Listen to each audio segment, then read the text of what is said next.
Hello, everyone. Namaste. Welcome to today's Yes Talk. The title of today's session is All You Are is Goodness. Goodness is all you are.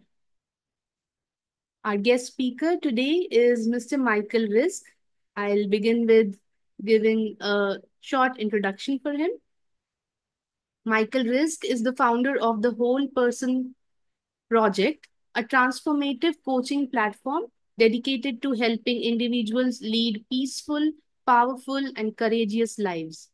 With over 2 decades of experience in the wellness industry, Michael Risk began his career as a personal trainer before expanding his expertise to include corrective movement therapy and ultimately principle based coaching. His approach emphasizes the interconnectedness of mind, body, and spirit, guiding clients to explore their life stories and uncover the root causes of their challenges. Through the Whole Person Project, Michael Risk offers coaching, workshops, and a supportive community, all aimed at facilitating holistic well being and authentic living. Welcome, Michael, sir. Thank you so much for joining us today. We are really delighted having with you with us on the Yes platform. Looking forward Thank to an you. interesting session with you, sir. Over to you. Thank you for the opportunity to be here. I'm looking forward to the conversation.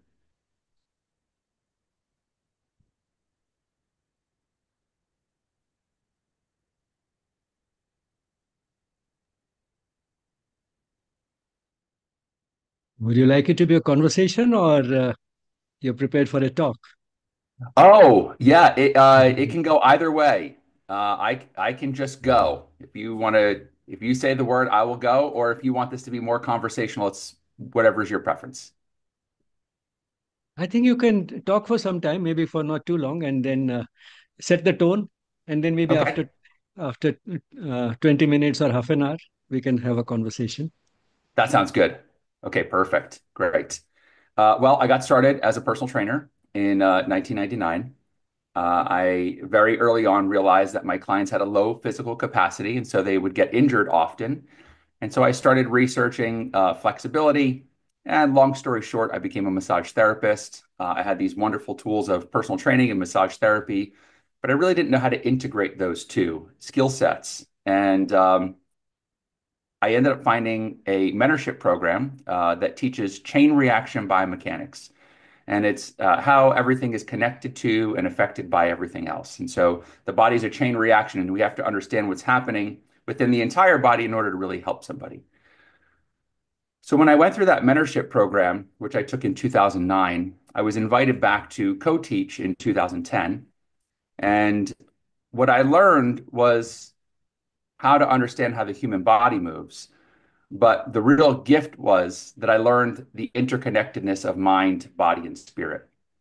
And I had this epiphany in December of 2010 is that people were coming to me to enhance their body, but it was their mind holding them back, and it was their spirit that was suffering.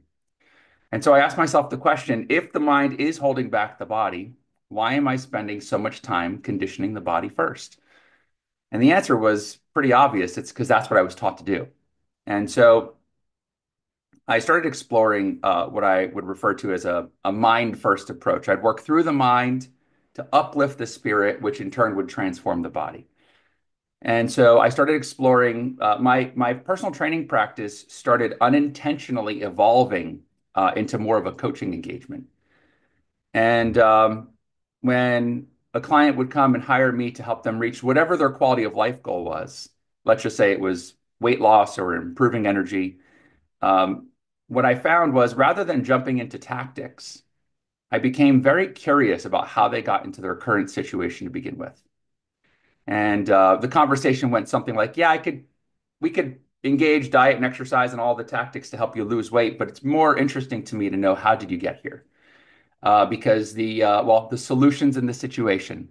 Robert Frost, author, said the best way out is through. And so, like, let's figure out how do we get here, and that will give us the knowledge that we need in order to move into a better place. And so when I started asking those questions, I became quite overwhelmed because I wasn't trained or prepared to hear the things that people were going to tell me. And I've heard lots of stories of pain and loss and suffering and insecurity. And while I knew those things existed, it's different once it's brought to the forefront. And so now I started engaging these, quite deep conversations with people. And so to help me reduce this sense of overwhelm that I was getting, I created a model. Would it be okay to do a screen share of a model? Is that appropriate? Yes, definitely, please. Oh, okay. Okay, great. So let me just pull this up here.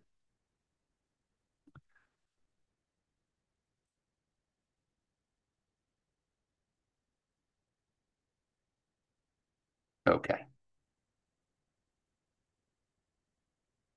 So to frame this in, I was starting to have conversations with people about how they got into their current situation to begin with. And so I was overwhelmed by the information that I was hearing, and I would get paralysis by analysis. And so I came up with a way of starting to organize the information that I was hearing. And so when people came to me, ultimately, there were some type of symptom or challenge or imbalance that they were trying to resolve in their life. And so the first thing I would do is I would list out all of their symptoms.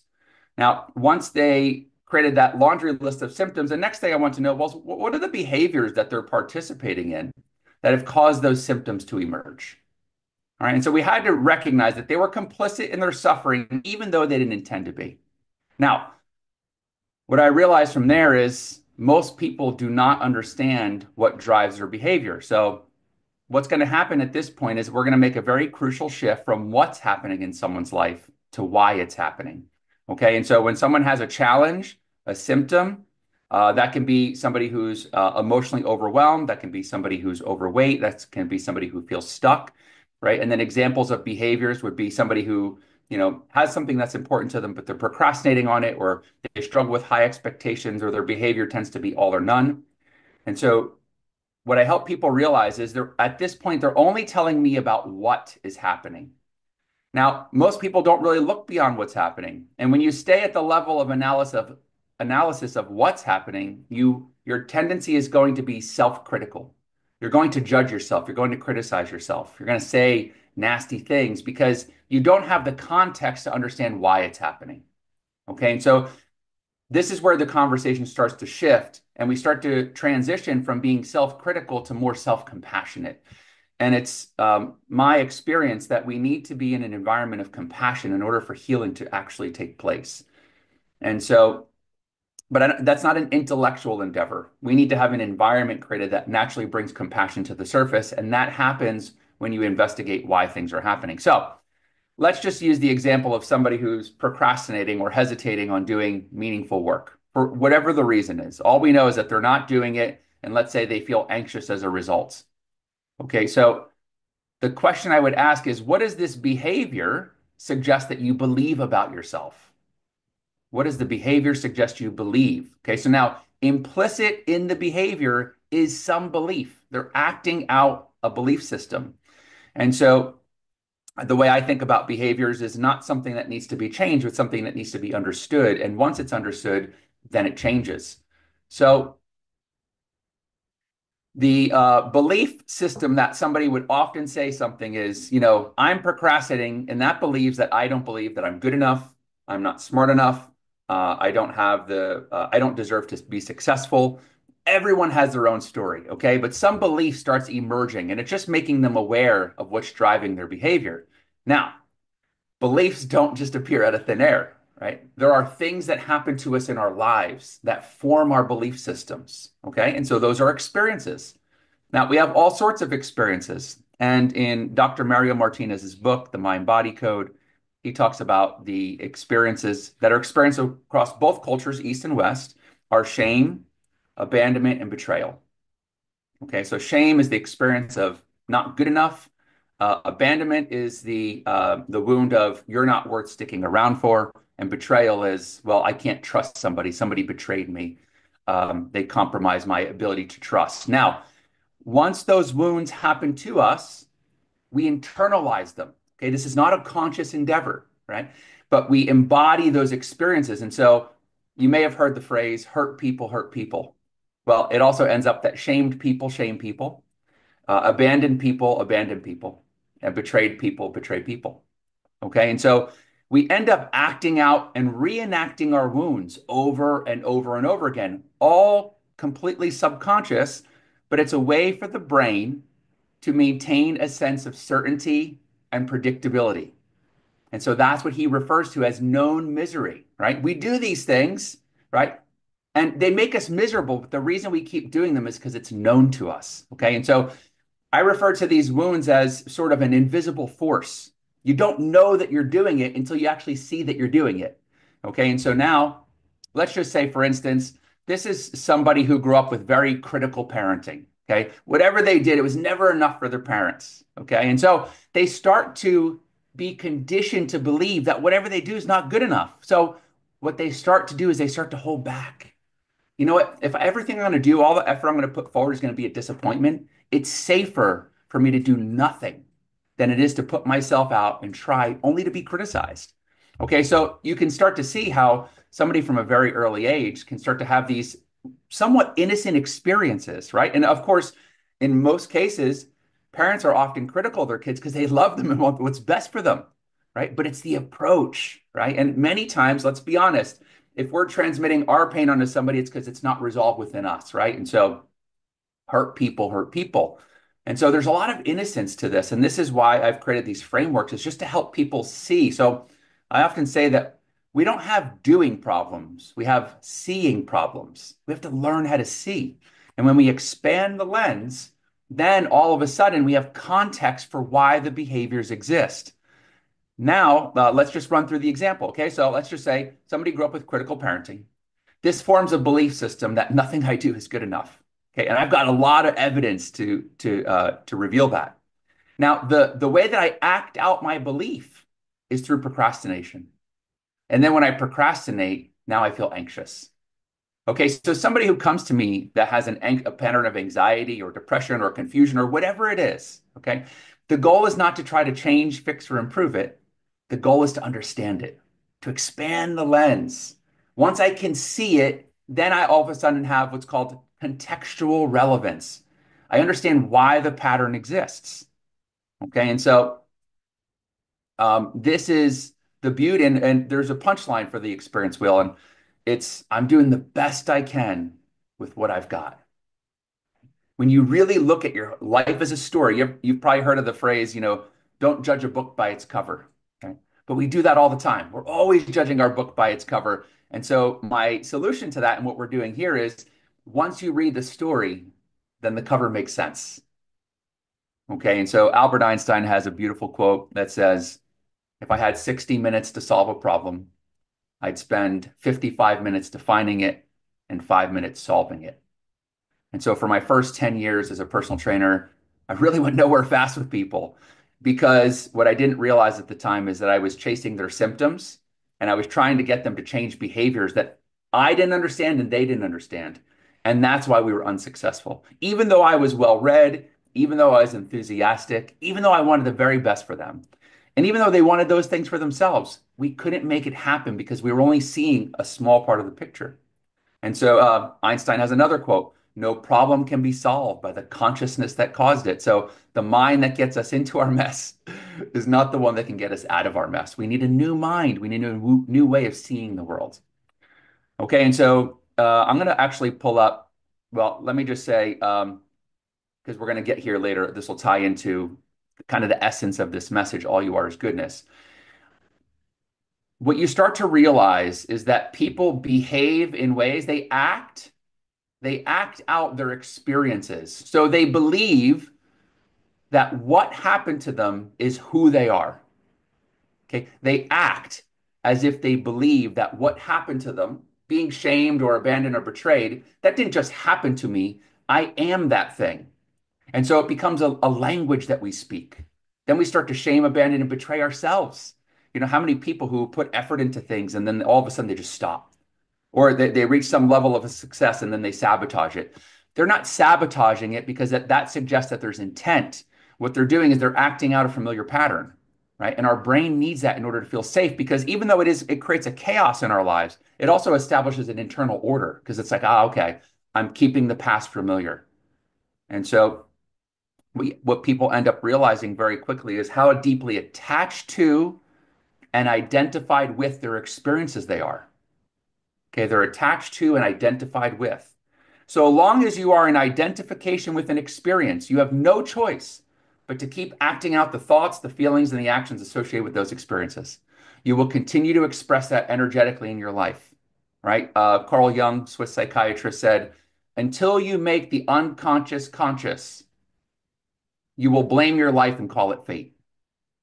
Okay, so you keep acting out these patterns and you just don't, what you're suffering really is your ignorance. You don't understand the full picture, right? And this is no one's fault. And so there's $1 million question. And the question is, who am I apart from my experiences? Okay? Who am I apart from what happened to me? Okay? Who am I apart from how much I get done every day? Who am I apart from the legacy that I leave? Who am I apart from my status? Who am I apart from anything and anyone? And then the answer is all you are is goodness. Okay. And so I'll just pull up here the stance of my company. I could just read it to you. Actually, I'll just read it to you. Goodness is inherent in creation. We can't become good because we already are good.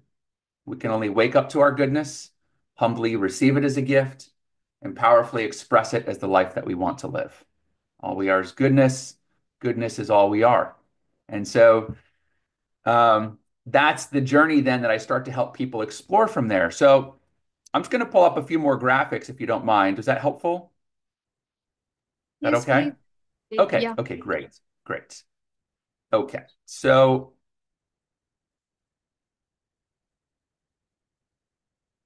I'll just walk you very briefly through my coaching process so that it kind of frames in. I probably should have started with this. I definitely should have started with this. But let's look at it now. Okay. So there's 3 steps, right? There's a pattern and a process that I take people through, right? We just essentially reviewed step 1, viewing your life as a story. That's the purpose of the experience wheel, is to create the level of awareness and understanding we need. There's a wonderful quote by Dr. Robert Holden who said, no level of self-improvement will ever make up for a lack of self-acceptance. Okay, no level of self-improvement will ever make up for a lack of self-acceptance. And so when I heard that, I realized that as a personal trainer, I was trying to help people improve themselves so that they could accept themselves. Once I get there, then I'll be happy. But we know that that's a lie, right? Even though we know that's a lie, we don't know how to play another game. And so what I'm trying to do here is, again, reveal the invisible forces that hold us back and keep us from living a full, free life. Now, once I do that and I get people asking the question, who am I apart from everything that's happened to me? Then it's about stepping people into a powerful identity. And that's an identity of infinite goodness. And that is the essence of who and what we are. And the goal is to help people embody and identify with the goodness that is inherent in creation. Okay. And there's so many acts of it. You look at, actually, I just watched a documentary last night with an Oklahoma bombing, and you see all of these people in a shaky building who run in to help people who are alive but trapped. What part of them is doing that? It's their goodness within them sees the goodness in others and they go to support them. And so, you think about how we treat our children when they're just little tiny babies, right? The way we carry them gently, we give them the best foods, and we try and create an optimal environment for them. That's us acting out an expression of goodness, right? The part of us that wants to improve our quality of life, that's the goodness in us wanting good things for us. Okay. And so we don't have to try to become good. We already are good. Again, we can only wake up to it and then start acting that out. Now, once somebody embodies a powerful identity, and I'll pull up a graphic in just a little bit to show you how I do that, then it's about helping them to willingly confront their potential. Now they're ready to orient themselves toward their future because we've reconciled the past. You understand how you became this thing, and now we embody this powerful identity. Now you have the capacity, the internal capacity to confront your future and the uncertainty of your potential, right? And so the sequence is what matters here most. And so I've been fussing for the last 15 years, really trying to get the sequence down because it's a chain reaction. If I can get everything to line up good enough, not perfect, but good enough, then I can create the intended results. And so what's really neat is that people aren't having to change, fix, or improve themselves. The focus is on moving through this process and things naturally transform, change, fix, and improve themselves. And so the transformation is the result. It's not the focus. Um, so let me just pull up here.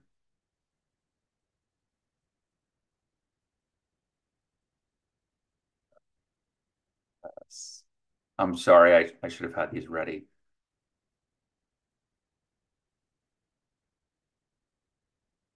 Okay. So let's continue with the goodness piece. Oh, you know what I'm actually going to do? There's a couple really cool graphics here. We're going to circle back to the experience wheel. Okay. And you remember that question I asked people, who were they apart from? These two graphics will kind of really help to piece those things together.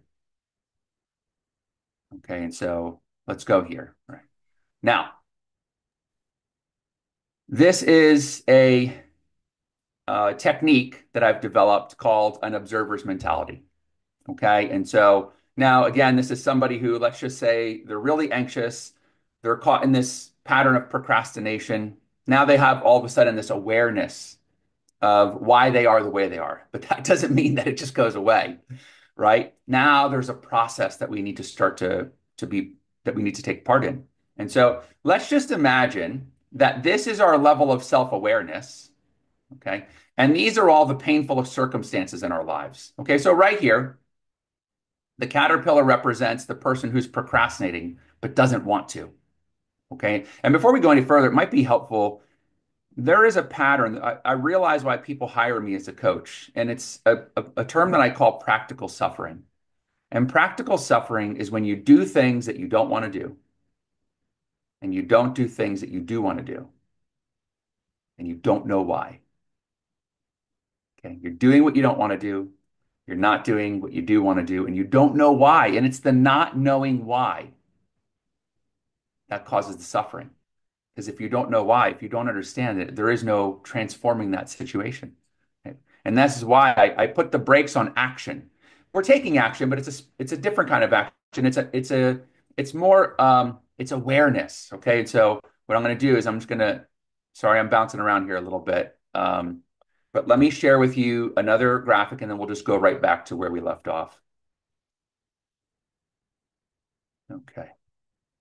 So, all right. So here we go. All right. So this is my change management process. Okay. Again, someone's doing something they don't want to do. They're not doing something they do want to do and they don't know why. And the not knowing why is called ignorance. Now, it's said that ignorance is bliss, right? But ignorance is only bliss until you're suffering your ignorance. Once you're suffering your ignorance, it's no longer bliss. So the goal is not to take more action, right? And everyone believes, oh, you got to take more action, more action, more action. No, we need to expand awareness. We need to clearly define the problem, right? The procrastination is not the problem. It's problematic, but it's the manifestation of the problem. The problem is that the person doesn't realize that they're attached to and identified with painful experiences. So that's why I emphasize awareness. Now, my only role as a coach, and really, your only role as a participant would be just to expand your awareness. That's all you have to do.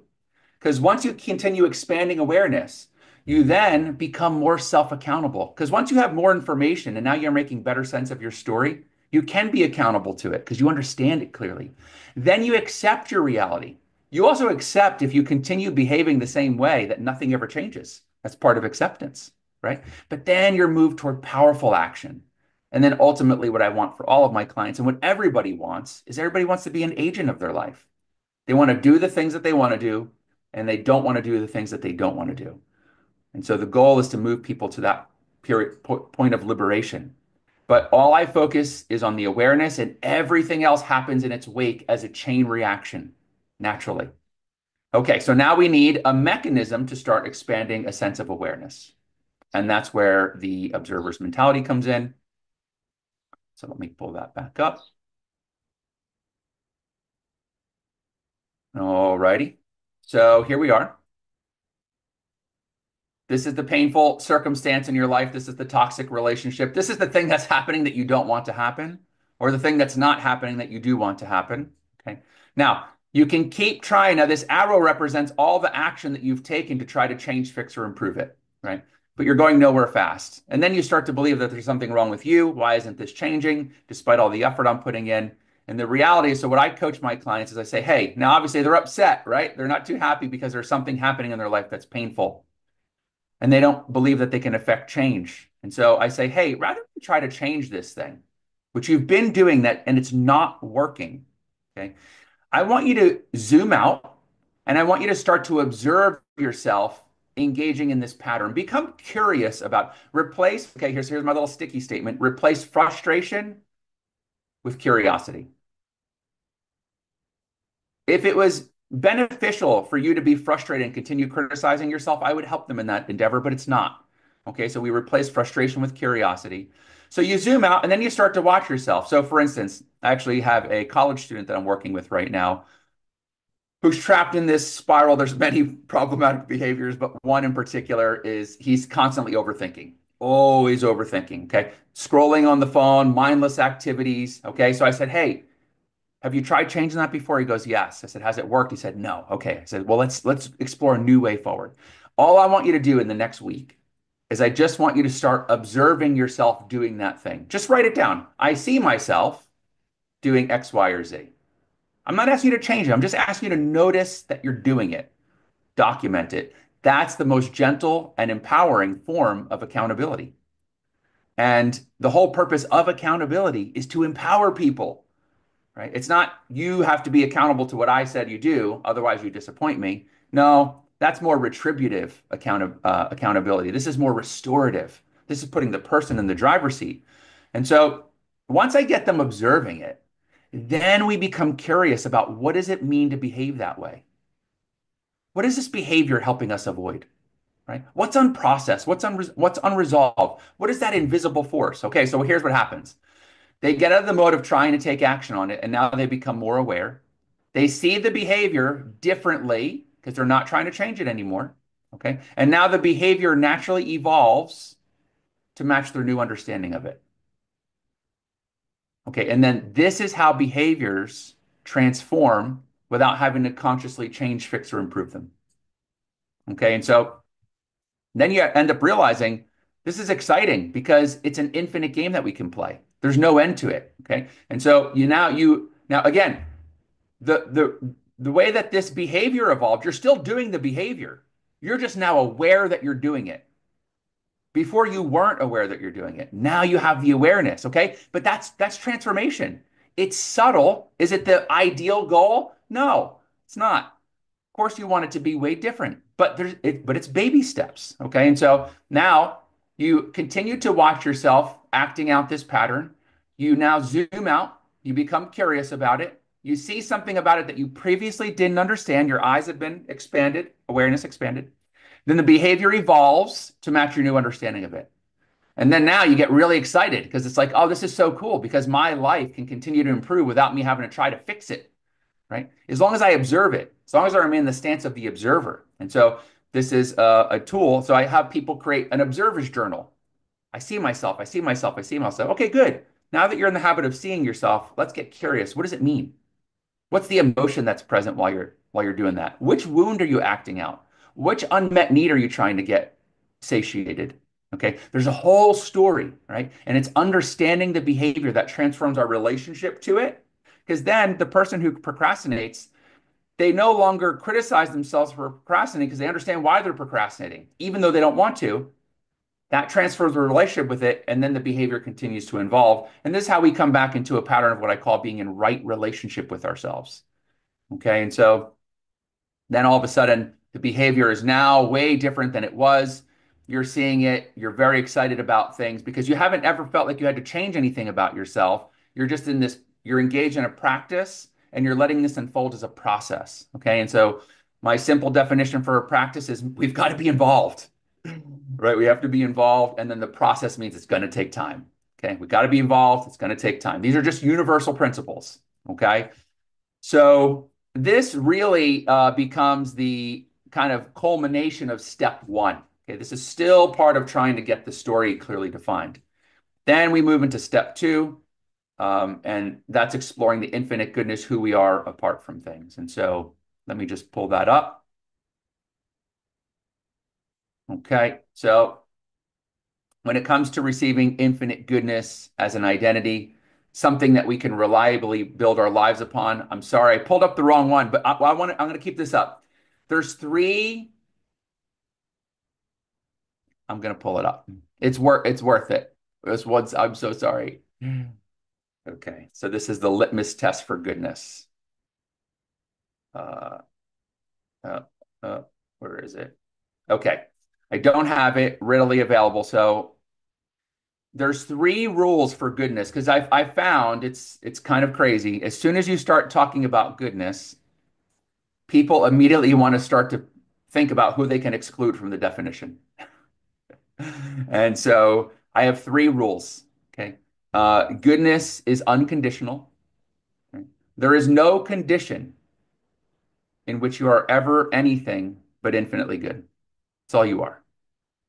Okay? It's unlimited. So there's no end to it. And that's why I can share it generously. It's because I'm not worried about it running out. It's unlimited. Okay. Um, and then the last is it's unearned. Has nothing to do with performance. It has nothing to do with what we do or we don't do. It's just a gift. It can only be received.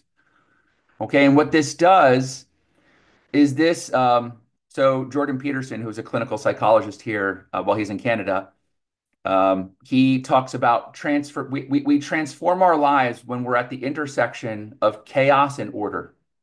Okay. Now we need order and internal stability. We need to be grounded within ourselves in order to explore the chaos of our potential. Actually, my little dragon here, this represents the chaos of potential. Okay. Anything having to do with potential is chaotic because it's unknown, it's uncertain, it's unpredictable. Okay. So when we establish infinite goodness as an identity, it creates an internal order. Because remember, it's unconditional, it's unlimited, and unearned. So you end up taking your worth is no longer tied to the outcome of something. It doesn't matter.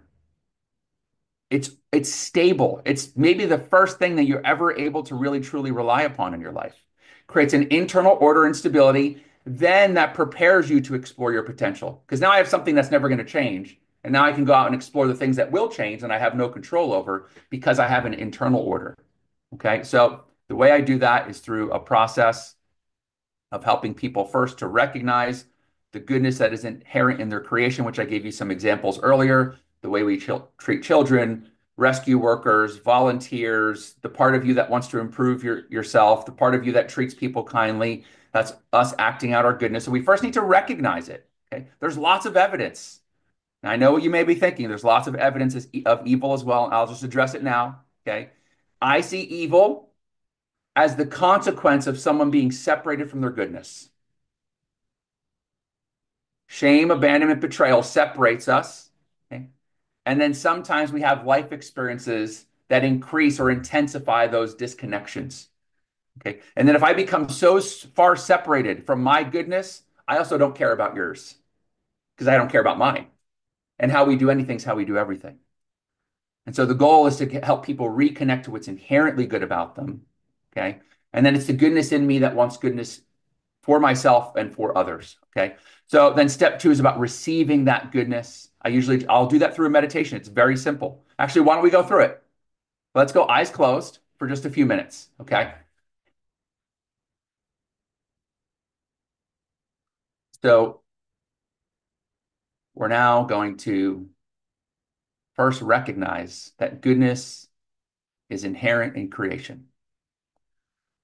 And goodness is something that manifested 13.8 billion years ago with the Big Bang. The Big Bang is goodness manifesting itself in the material world. Now, everything, and we have to assign a value to creation. And it seems there's overwhelming evidence that it's positive. It's why we continue to thrive, not just survive.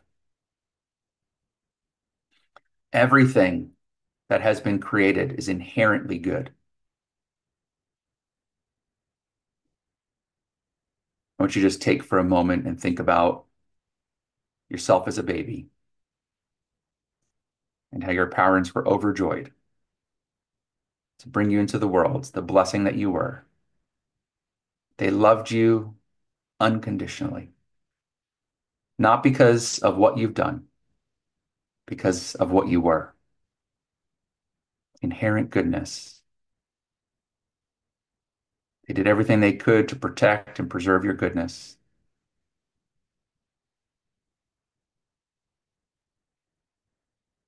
That goodness, that is the core and essence of who and what we are, is unconditional, unlimited, and unearned. No one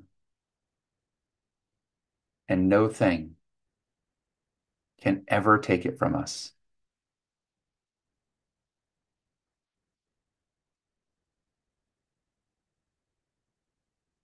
So I'd like you now, over the next minute, through deep breaths,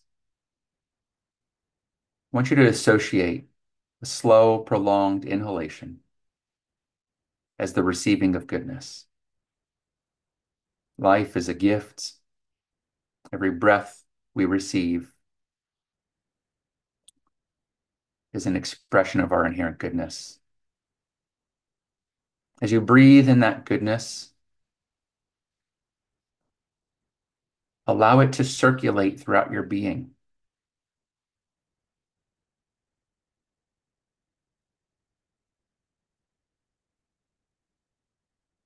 It's unearned.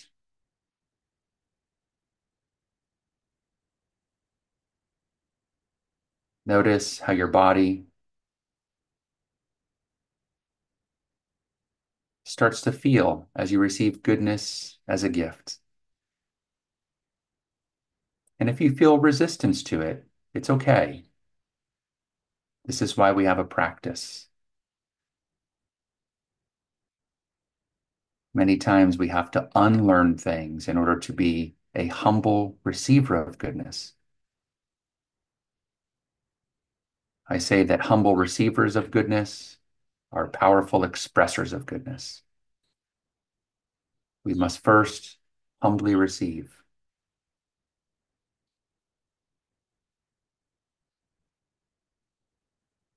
Now, with your body filled with goodness, I want you to see yourself expressing goodness.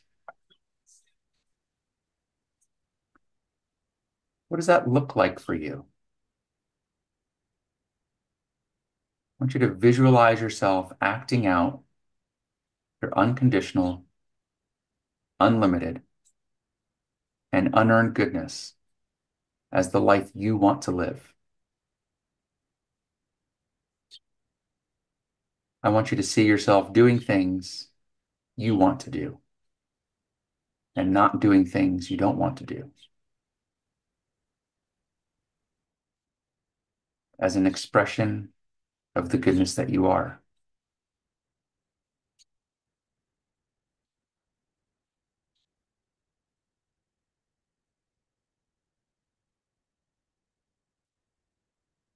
As you see yourself acting out your goodness, notice the energy you embody, the confidence you exude, the security within you.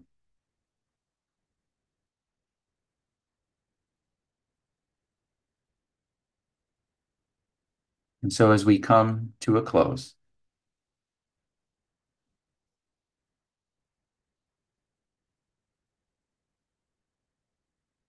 as we open our eyes, our meditation is not ending. It is just beginning, because it will now be time for us to express our goodness in our day-to-day lives. We practice in meditation,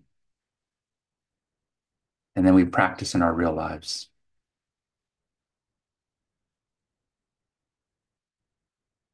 And in your timing, you can gently come back to eyes open Thank you for the opportunity. I really see our inner experience as a sacred space.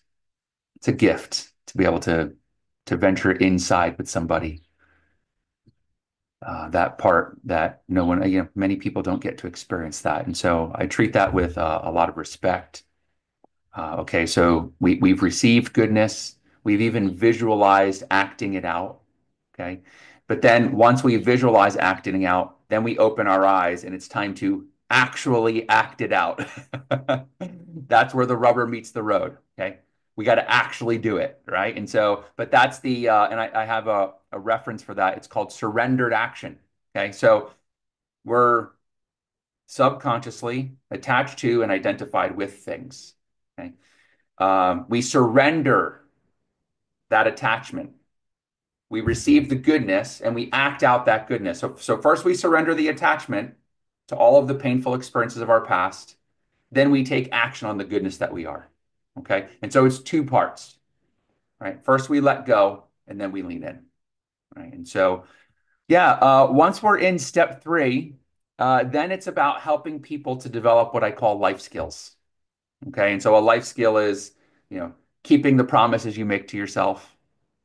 A life skill could be getting back up from a fall. A life skill could be how to process an emotion without numbing it or transmitting it, without running away from it, how to be present to an emotion and take your next step forward. There's endless life skills. Okay, whatever challenge you have, there's a skill that you can develop to overcome that challenge. Okay, and so step three is about, again, it's moving people towards agency, towards freedom and liberation. And so I've about 15 years ago have committed myself to really truly operating in the best interest of others. And I was terrified to do it because I thought that if I empowered all of my clients, they would leave me.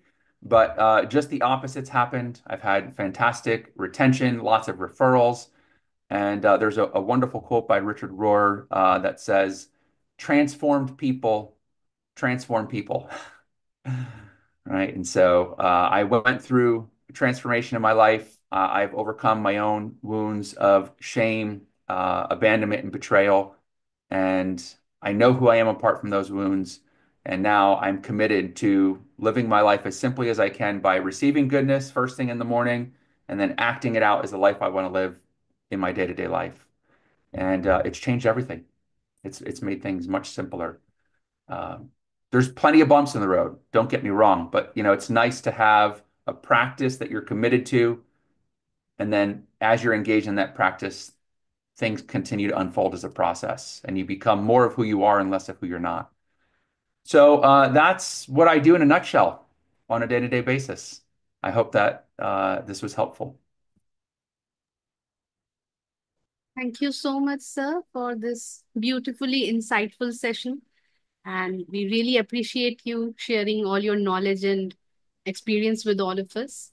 And for the lovely, calming meditative practice as well. Thank you so much, sir. Yeah, And thank you. uh, let's open the session to the participants. If anyone has a question or anyone wants to share something with you, with all of us. Uh, Sure. Participants, the session is open now. You can drop your messages in the chat box. I can read it out, or you can simply unmute yourself and speak up.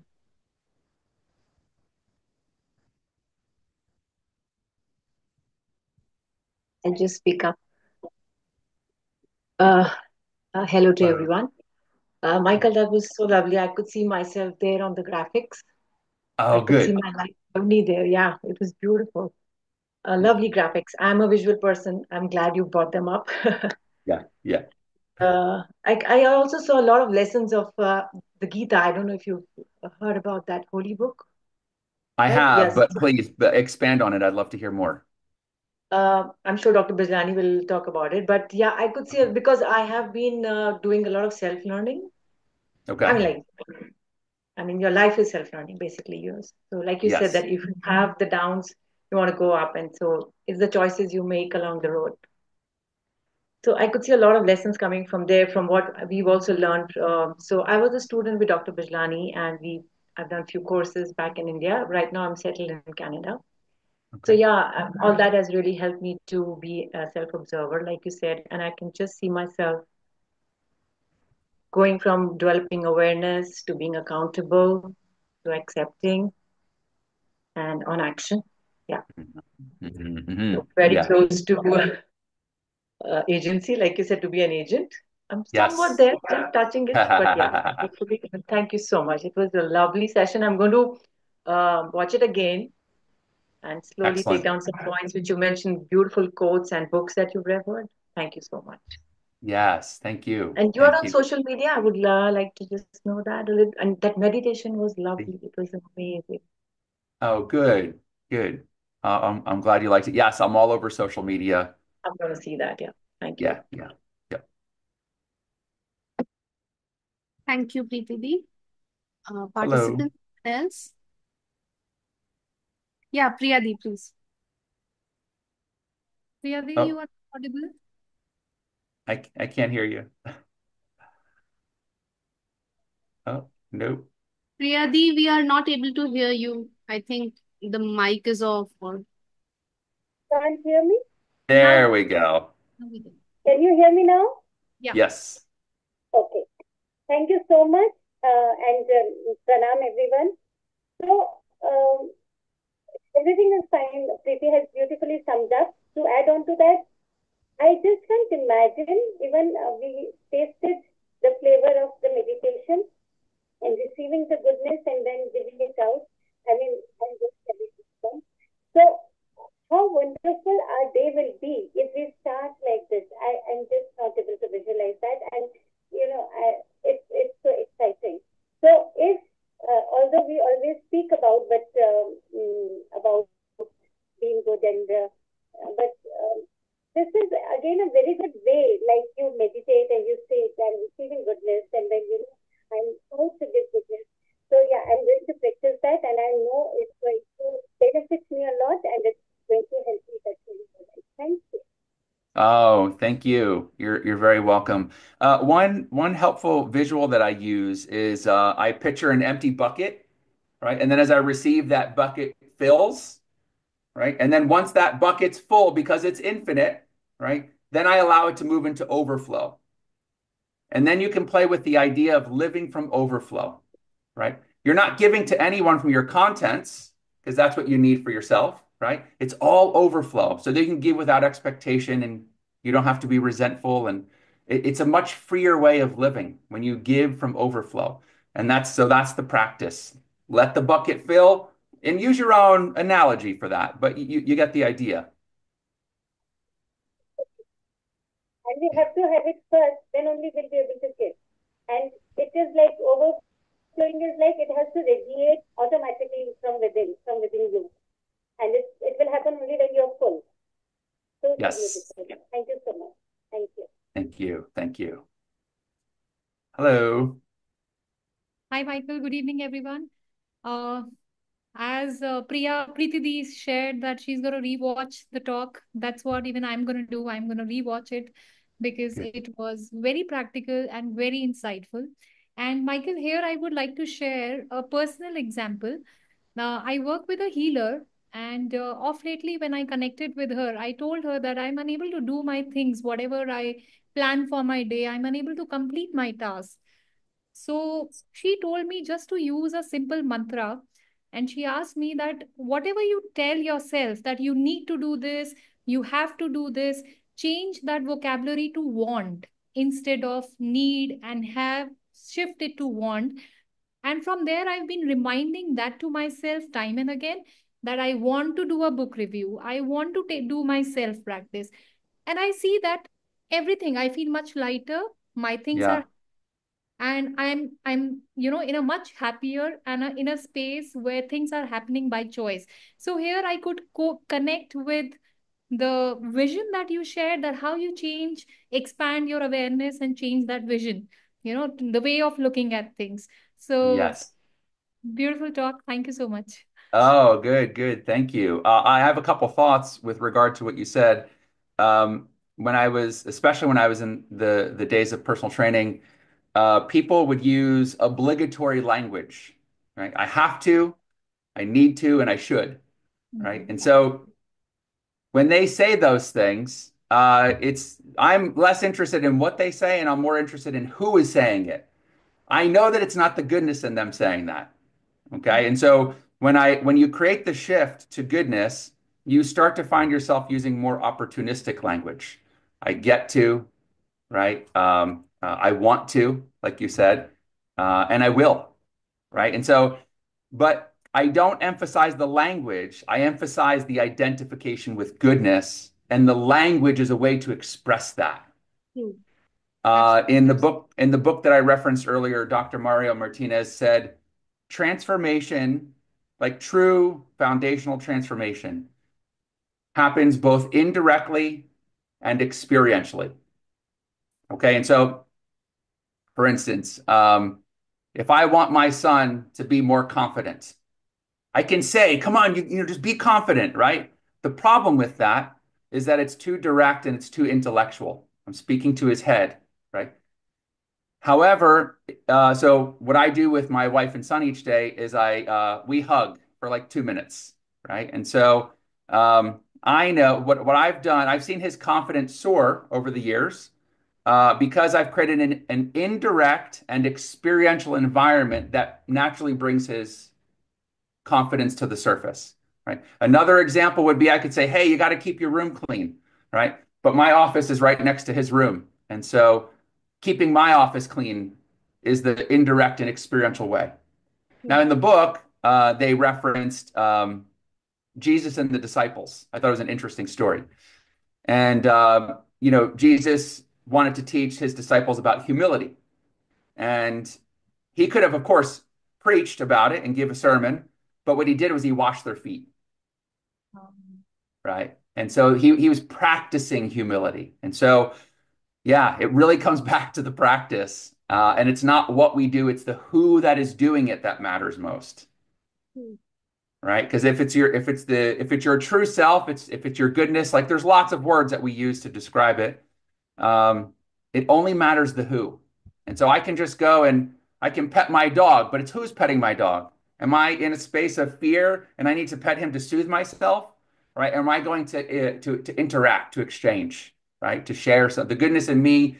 I love my animal because, well, whatever it is. So yeah, it's more the who rather than the what. I don't know if that makes sense. Absolutely, it does. It does. Okay. Yeah. Yeah. Thank you so much for sharing Yeah, that. yeah. And my mantra is all I am is goodness. And so we send our coaching clients this little, it's a coin, right? Maybe it's silly, but it's meaningful. On the front, it says, what's half of infinity? Yeah. And I don't know if you have the answer to that. The half of infinity is infinity. Infinity. Okay. So even if you wake up and you've only done half of what you felt you should be doing, all you are still is infinitely good. And then on the back is the character from the hero's journey, and he's transforming the chaos in his life into order. And so, yeah, I don't know if there will be time to share, but I'll just mention it now. I'll be sure to send the information. We have an online community. There's a free community. It's on a platform called Skool. It's Skool. And so, yeah, I have both a free and a paid version of this experience. The free is essentially this presentation, more or less. And then the paid is for people who actually want to take that step and actually go through the process. So, yeah, thought I'd share that. All I am is goodness, though. All I am is goodness. Goodness is all I am. And so I frequent that mantra, especially if I feel myself falling out of alignment. It's either because I've attached to something, I've identified with something that is not me. And when I do that, I should suffer the consequences. Okay, so I have a question on my questionnaire, my coaching intake, and I ask people, what's your daily measure of success? And for most people, it's how much I get done on my to-do list. Okay, that's at least the way it is here in the States. That's mostly everybody. And so, but then the next question is, what do you feel is the purpose of your life? Okay, and what I've noticed is there's a big disconnect between what they feel is their life's purpose and how they measure success. And there's no wonder why there's an emptiness, right? Or they're dissatisfied or discontented because they're living out of alignment with what they actually really value. So, yeah, all I am is goodness. It's simple. The hardest part's receiving it. Yeah. I'd just like to add something to what Ruchi just suggested, that the way she thinks. What I've learned is that what is the very first thought that comes to your mind makes your day. Because from every thought, the next thought is going to arise and you're going to act accordingly. So that has really helped me. So to Okay. bring kind of the shift in thinking, it's all about what you're thinking and how you're taking it, how you're perceiving things. And the way she said that I want to do it, rather I would like to see myself, how am I doing it?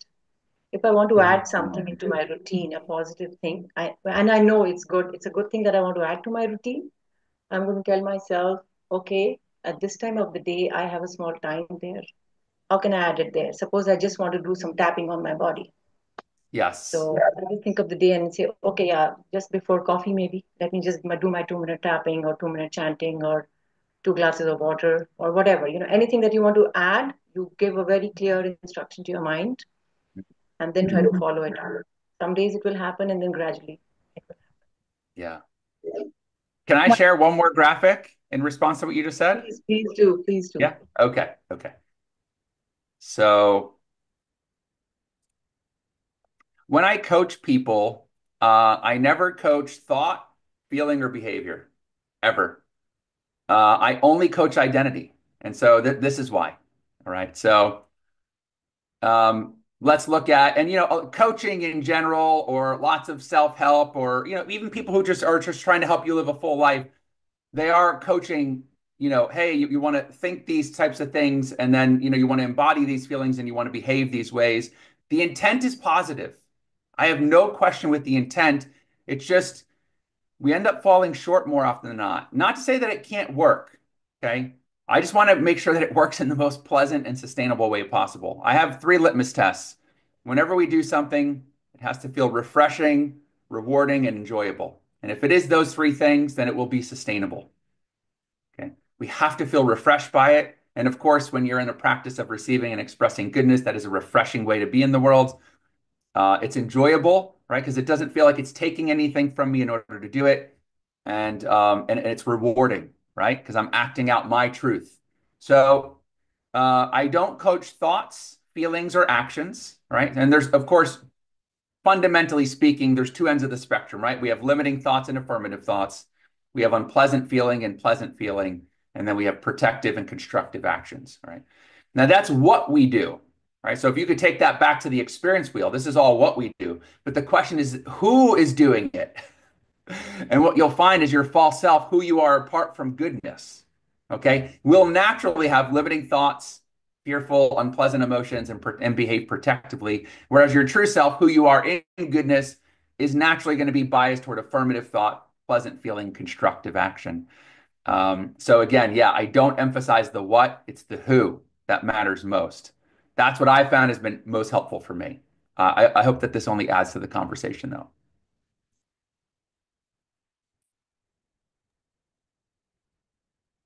Thank you, Michael, sir. Dr. Yeah. Bijlani, sir, we request you to share your thoughts. Oh, yeah. Thoughts on? Yeah, usually Dr. Bijlani, sir, shares his closing thoughts on the session. So I just Oh, request you. okay. Oh, yeah, sure.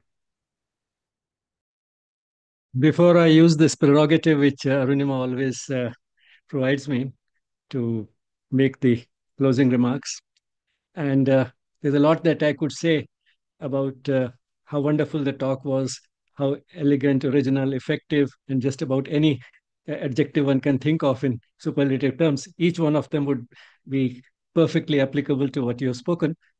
Before I do that, I'm going to do something mean. I'm going to ask a question to which I know the answer. But then let me see what answer you have and how you put it, because you're putting everything so effectively that I would like to see how you frame your answer to this question. The question is that if we are inherently good, full of goodness, then why do we have to go through this exercise of filling ourselves up with it every day? It's there anyway all the time. It's a great question. And so when we have those wounds, shame, abandonment, betrayal, that creates an illusion of separateness. Okay, any experience that calls our sense of worth, safety, and security into call, right? If you have an abusive spouse, if you have a critical parent, if you've been betrayed by a friend, if you've got bullied at school, those are all things that separate us, right? It moves us into a state of hypervigilance.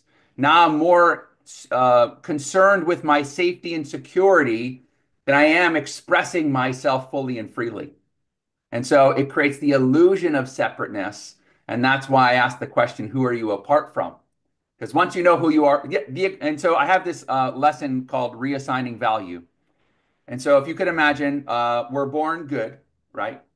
And then, but a lot of people that I work with don't feel good, right? So where's the disconnect, right? I was born good, yes, and everyone says, yeah, absolutely. I know that my goodness is inherent, right? But I can't sense it for whatever reason. And so I want to know what happened in your life that caused you to lose that. And it's the same every time. They are in identification with some life experience. Life happened to them, right? They hit an emotional pothole, right? The alignment's thrown off, right? And now they're in this state of survival mode, just protect.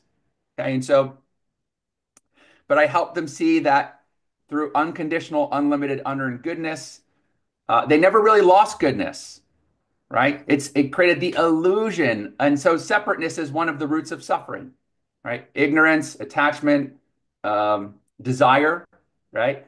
So there are roots of suffering, and it's helpful to understand. And what I tried to do in this whole presentation today was to share mechanics of how things work rather than telling you what to do or how to think, right? And so that's the empowering part.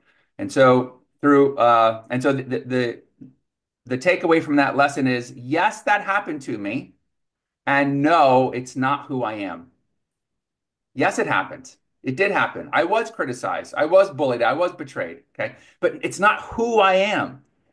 And so, anything that we can see, we are not that thing. And so I hope that answered the question. Yes, exactly. It does. Okay. Because, I mean, we may know who we fundamentally are, to be just aware of it at the mental level is not enough for us to be able to organize our life around it all the time. There's a big gap between the two. And that's why we need this constant reminder of who we actually are. And the worse the experience one has had in life, particularly in childhood, the more difficult it would be to relate to that inherent goodness which is completely uncontaminated and infinite. Yes. I mean, throughout this session, what was very clear was how keen you were to do your best for your clients. You were not just happy to do what you had learned in school.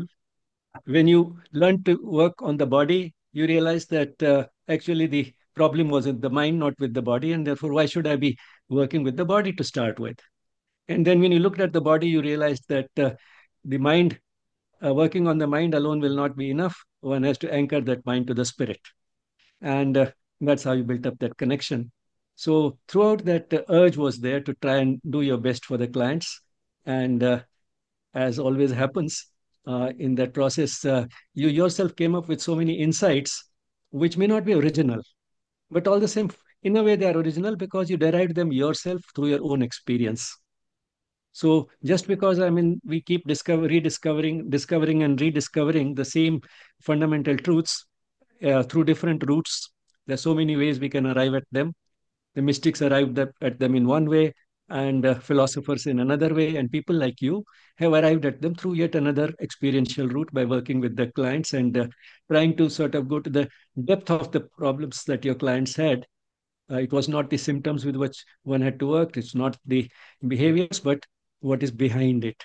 And when you try to go behind it, that's what led you to the rediscovery of those fundamental truths of existence, the deepest truths of existence. So, in that sense, it was a great talk. And then, since you've lived with it, you've gone through it, it is your own discovery in a way, and then built up a system in which you can incorporate it. Because that also you have done, how to put it into action while working with the clients. So since you have been doing it and it has developed gradually over time as a result of your own experience and effort, you are able to put it so well. And the graphics, of course, add that little extra, which makes it much easier for all of us to understand. And to some extent, like Preeti, all of us are visual creatures. Yeah. Because man is basically a visual creature, more visual than auditory. So with that, thanks a lot. And I'm sure you have a lot more up your sleeves, and we would like to have you again and again on this platform. I wish more people had attended it live, but I'm very sure somehow the uh, vibrations from the talk will be picked up, and a lot more will end up watching the recording that we'll have on YouTube. Okay, great. Thank you so much for the opportunity. I really appreciate it. Thank you. Thank you, sir. And as sir just now shared, I'll just quickly inform that the recording of today's session will be available on our YouTube channel, Yes Spirituality. Please do visit the channel and explore extensive content on yoga, education, spirituality, and related subjects like psychology and wellness. Michael, sir, thanks once again. Thank you so, so much for sparing your valuable time for all of us. Thank And you. participants, we thank you as well for being with us today.